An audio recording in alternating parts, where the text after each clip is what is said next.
Today we're at the Kennedy Space Center where we are doing some really amazing things. In just a few days, we're going to launch the Boeing Starliner. With the completion of this test, we will be one step closer to launching American astronauts on American rockets from American soil for the first time since the retirement of the space shuttles in 2011.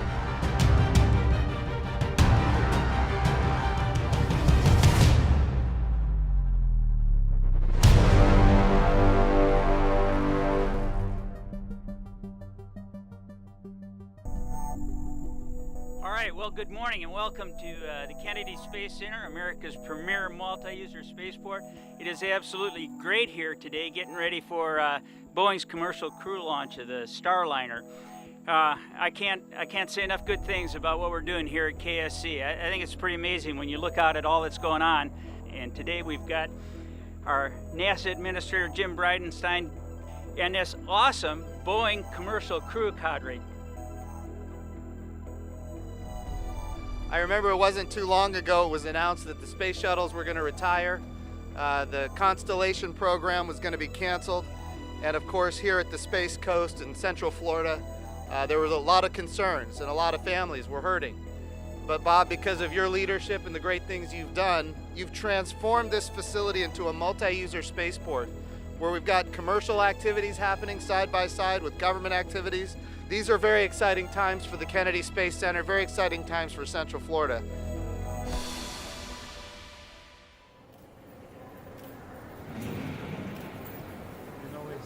How are you, sir? Hey, good to see you. Good to see you. Thanks for being here. Katie? Good to see you again, sir. Good to see you always. How are you? Good. Excellent. Welcome. Hey, Jim, how are you doing? Great to see you. Awesome, thank you. Welcome to the Starliner High Bay where the spaceships are born. It's pretty amazing, isn't it? Yeah. Tell me about these. What are we looking at here? Let me start over here. That is a spacecraft that just flew our pad abort test. Yep. Yeah. And with that, we proved that the guidance system talks to the thrusters and the come home system all works great. So Yep. we're confident to go press onto orbit. So that's that vehicle. That's the one. That's the very one. And we have a little tradition. On a spacecraft going to space, you can't do anything too funky. This one came home and the team has signed it. Oh, wow. They've said, that's our work. Okay. And I'm wondering if you would do us the honor of representing the NASA teammates. I would love to. Come on up and sign her. All right, Would let's you? do it.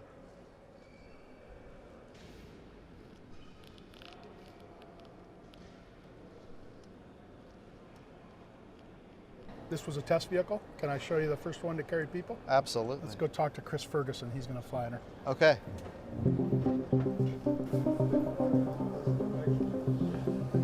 Hey, Chris. How are you doing? Good to see you. It's good to see you. Absolutely. So this is number 2 of 3. These capsules are mostly autonomous, Okay. which means they sort of launch and they're able to find the International Space Station and dock with it with little or no assistance from an astronaut. However, there is the system in place in case the astronaut needs to take over, where they can guide it and manually dock it if need be. Okay. With an autonomous vehicle, we are largely a monitor, right, to make sure things go off as they're supposed to, and that an action, if it was intended, is in fact completed. And the way we manage that is we actually watch the script execute right on the screen. So, Chris, you personally are going to fly on this vehicle, and maybe multiple times into the future. I mean, who knows? And this is historic. You as a Boeing astronaut are really blazing a trail. I think that this is the beginning of something that we'll see a lot more of. You know, early on, we had military pilots work hand in hand with the government test pilots to develop airplanes, and I think what you're seeing now is just an extension of that. As a nation, as an agency, we need to see a lot more commercial astronauts and a lot more commercial activities in space. Ultimately, because that's how the future is going to be. We need to see lines of effort that include advanced manufacturing and industrialized biomedicine in space, with a lot of the capital coming not from just the American taxpayer, but capital coming from private industry, improving the lives of humans here on Earth. And that's what the commercial industry is all about, and that's why we need commercial astronauts.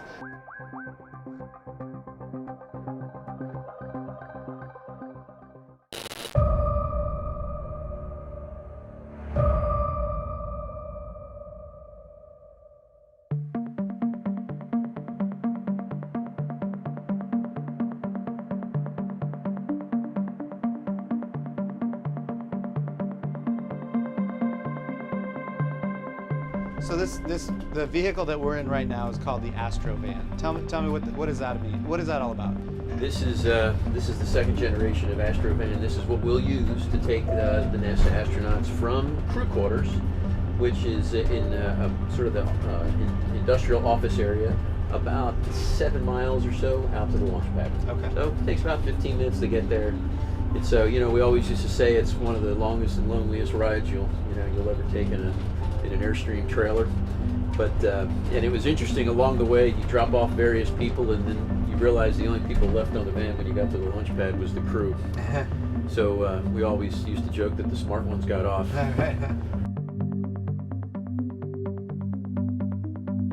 So Tori, we're at Slick 41. Tell us, what is Slick 41 and what do we have behind us? So Slick 41 is the home of the mighty Atlas rocket. This will be our 81st launch of this rocket. So this giant manifold here is part of our acoustic suppression system. It's going to spray water, unmistakable when you see the launch go off. You'll see all that water. Most people think that's for fire, but really the interesting thing is it's not. It's for sound. Because when the rocket clears that launch pad, the sound coming out of those rocket motors and rocket engine is so loud, if it reflected back off this pad, it would damage the spacecraft. In fact, if you could stand here and somehow survive the fire, the sound alone would kill you. Oh, wow. And so all of that water present on the pad absorbs the acoustic energy and protects our payload. Well, make sure that water works. Can you do that? I will absolutely double check it. So those big white cylinders you see on the side are solid rocket motors. They give us extra impulse coming up off the pad. That's a lot of propellant, and it's going to generate each one of those almost 400,000 pounds of thrust. In the center, that big tube in the middle, the bronze-colored one, that's our main propellant tank for the center core. We can step up here. So that's the real McCoy, all 109,000 pounds of solid propellant. And that's a heck of a view. It's pretty awesome. Yeah, 190 feet straight up.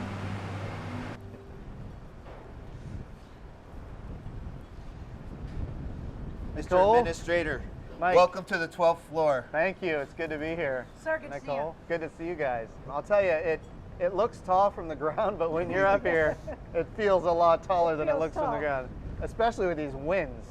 Well, I'll tell you, you can really feel the wind when you're up here, and I can imagine maybe tomorrow the wind won't be so high, but certainly I can imagine when you go across this. I know it's an access arm, but it looks like a very narrow catwalk if you ask me. Well, we'll be coming out here in our spacesuits. Yeah. And we're going to be, even though we're steely, aviators, we're still going to have a lot of emotions. This is our last moments on planet Earth before we go launch into space. Yeah. And the winds are actually a blessing, because in space station, there's no wind, right? Right.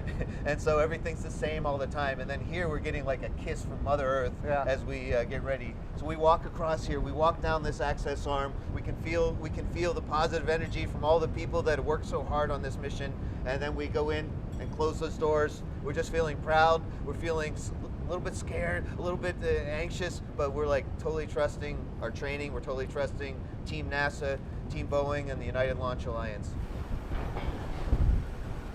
So of course you can see your Starliner sitting there on top, and that's where Spanky and I and Fergie, when we climb in through the crew access arm right into the side hatch, we go to Starliner. On the top of that is the IVA hatch, and that's what's going to dock with the International Space Station. Beneath Starliner, you can see the service module. That's where it has a lot of our life support system, our prop, the engines while we're orbiting and maneuvering in space. And then below that, you can see this amazing Atlas fight rocket. Well, I'll tell you, what you guys are doing is going to inspire the nation, but not just our nation, also people all around the world that are going to be watching this. So thank you so much for what you do. Thanks for the opportunity. Thank you. Thank you, sir. We'll do well. All right. Sonny, what are we doing here? So we're at Spacecraft Launch Complex 41, standing in the shadow of the Atlas V with the Starliner on top, with the crew access arm connected to it, ready actually for people to eventually get on board. We got Rosie, the mannequin inside that is instrumented, and so we're going to get some data to see what our ride's going to be like when Josh and I actually get to fly on this thing probably at the end of next year. Great. And Josh, what's your role in this? To not mess anything up is the goal today. This is the capsule that Sonny and I are going to have a chance to fly in, along with 2 others. And so we're following the whole process from beginning to end. From launch tomorrow morning to docking the next day and to landing a week and a half later. For me, it's just a situation where I find myself pinching myself. It's just, it's incredible to see this happen. We're living science fiction. It's really happening right here. We've actually done a lot of engineering work with the Boeing team to work on the software, so when the humans are interacting, they've got that situational awareness of all the automation that's processing in the spacecraft and how we would recognize if there was an issue or a problem and how we would interact with it. We're looking at where our future is. We have a $400 billion space economy. What you're doing is leading the way for that space economy, lowering the cost of space travel and providing more access to more humans on Earth to get to space. It's about expanding the human condition by finding new knowledge. And I'm just so proud to be with you, but that's why we're here. So I thank you for what you're doing. This is a new era in human spaceflight. And there's a number of reasons why this day is so important. We are on the cusp of launching once again American astronauts on American rockets from American soil for the first time since 2011, the retirement of the space shuttle. So this is a big day. How many of you have seen a rocket launch before? Can I get a show of hands? Oh man, you got, okay, how many have not? Let me put it that way. This is the group I want to talk to, all right? Anytime a rocket ship leaves planet Earth, it is an experience. I don't care what's on it. And you see it, you feel it, you experience it, it's emotional. Welcome this morning to NASA's Kennedy Space Center in Florida. Starliner is nearly ready for our uncrewed orbital flight test. You can see it over our shoulders, lit up on the launch pad. 10, 9, 8, 7, 6, 5, 4, 3, 2, 1, and liftoff. The rise of Starliner, a new era in human spaceflight.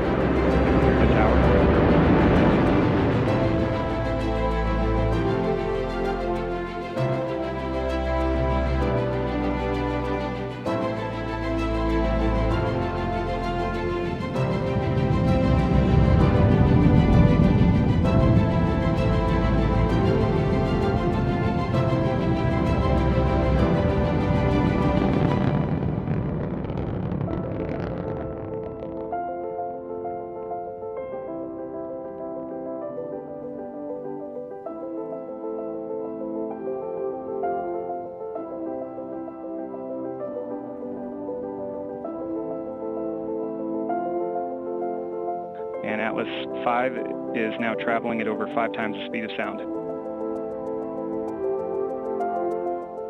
And we have BECO booster engine cutoff standing by for stage separation. And we have good indication of stage separation.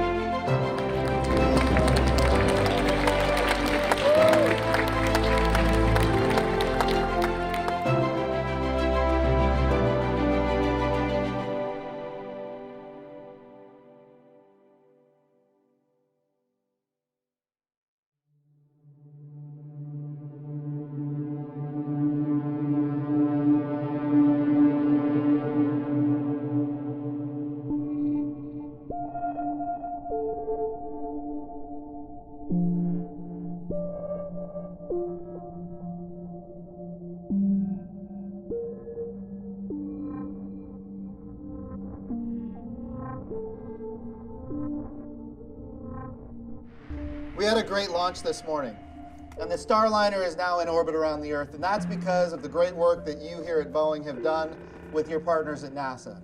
That's important, and it needs to be recognized. And I know, I see that look around, I see a lot of people that are concerned and worried about the fact that the insertion burn did not go according to plan. And it's of course a concern to me as well. It's a concern to all of us. But here's why we test. Because we're going to learn things. And from what we learn, we're going to make changes and we will move forward. That's what we do. And so this is a good day. It's a good day. We train extensively for this type of contingency. And had we been on board, there could have been actions that we could have taken. This vehicle is a new level of automation that we've never seen before. And so what we're really doing is we're testing that automation, and that's why you have test pilots on board, especially for these early missions. That's our job, that's what we're trained to do. We are looking forward to flying on Starliner. We don't have any safety concerns. Everything on the ascent, all the systems that would keep us safe have functioned properly on the launch and currently on the vehicle. We're looking forward to all the test data, and we're looking forward to a landing at White Sands. Good morning from Starliner Mission Control in Houston. It's December 22nd, 2019, and we think this will be a day to remember. We have chosen the longest night of the year to bring Starliner home. Happy winter solstice to everyone. Starliner flight control teams have been working around the clock to get Starliner set up for a safe landing, and today is the day. The entire team here in the room is quietly watching, making sure all the systems continue to look good. And we see three main chutes. We see the red, white, and blue as Starliner descends. Base heat shield has jettisoned. That is the base heat shield falling away as planned. Airbags are inflating. And that is the last of the milestones, so now all that's left is for Starliner to float down to the surface of the desert. And Starliner touches down in the desert in New Mexico. An historic landing in White Sands, New Mexico concludes the first flight test of Boeing's Starliner spacecraft. The first time an American-made, human-rated capsule has landed on land. Congratulations, Starliner. Congratulations, indeed. This is my first spacecraft landing. It was incredible in sea. We're so excited for the Boeing and NASA team, and the recovery forces today just did an incredible job. Yeah, we got a lot of data on the launch, the orbital portion of the flight. Being able to just watch the entire sequence from the ground on down was just fantastic. Really clean landing. We had a beautiful, amazing team all out here ready to support. Everybody was pumped, everybody was cheering. It was spectacular. I mean, she's back, she's home. We are really, first and foremost, pleased with how this team came together. Flying a different trajectory, different aero shape, you can only test that at scale. That went terrific. Return is something that you can't really test. You got to put your heat shield on and go through the heat regime. Today we just had, it couldn't really have gone any better. The ground crews, Chris, Nicole, Mike, they're telling us there's hardly any charring, perfectly level on our airbags, and that bodes really well for reusability. From an overall perspective, we are just as pleased as we could be with the design. I would say the team did just a tremendous job. What you find sometimes is when you execute a flight differently than planned and a mission test flight differently than planned, that team comes together in a unique way. And the NASA team, the NASA engineers, the flight control team, the Boeing team working side by side to solve problems in real time, to come up with innovative solutions, to keep decisions ahead of them, and then to end up like today where we had a successful deorbit burn and entry and landing. If I look back at this year from a commercial crew perspective as a program, you know, we've had a tremendous year. With the holidays in front of them, they just did a tremendous job, and so my hat's off to them. So number one, congratulations. I know the last 48 hours have not been easy. So when you think about a mission like this or a test flight like this, when we think about this, launch, of course, is a big challenge that has to be overcome. That happened. Flying the spacecraft and making sure that the systems work, that happened. Entry, descent, and landing happened. We're gonna get a lot of data, we're gonna get a lot of information, but a lot of really, really good things happened on this test flight. It is also true that when things go wrong, that's when you learn how the teams work. I'm telling you, that was a thing of beauty. And everything that I've been told from the people that were in the room, decisions were made quickly, things happened that were not planned, and because of that, this test flight was actually very successful in so many ways. So thank you for all of your service to the country and all of your service to NASA. So thank you.